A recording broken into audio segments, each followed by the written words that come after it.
लक्ष्मण हाके नावाचा मनोरुग्ण या महाराष्ट्रामध्ये जे समाजा म्हणजे जातीय तेढ निर्माण करण्याचं काम करतो आणि तू कुणाच्या इशाऱ्यावर करतो हे देखील आम्हाला चांगलं माहीत आहे।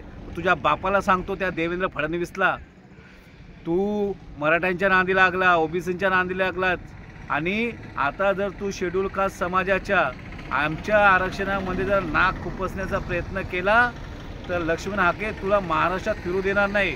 भीमराव सेनेच्या वतीने तुला एकदम ताकीद देतोय।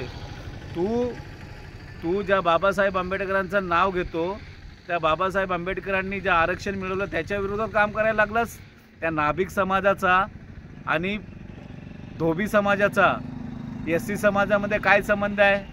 तुला एवढी खाज असेल ना उडवून घ्यायची तर ते ओबीसी मध्ये त्यांना घे। एससी समाजाच्या आरक्षणाच्या बाबतीमध्ये जर थोबाड खोललं तर तो थोबाड फोडल्याशिवाय भीमराव सेना शांत बसणार नाही। तुला ही शेवटची वॉर्निंग आहे।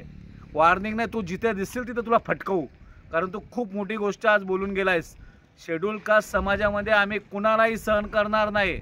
ते आमच्या हक्काचं आरक्षण आहे।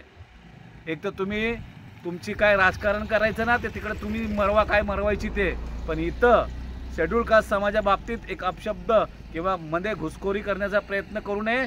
आणि त्या नाभिक समाजाचे आणि धोबी समाजाचे जे काही असतील ना सोकाल पुढारी, त्यांनी देखील आपल्या अवकातीमध्ये राहावं।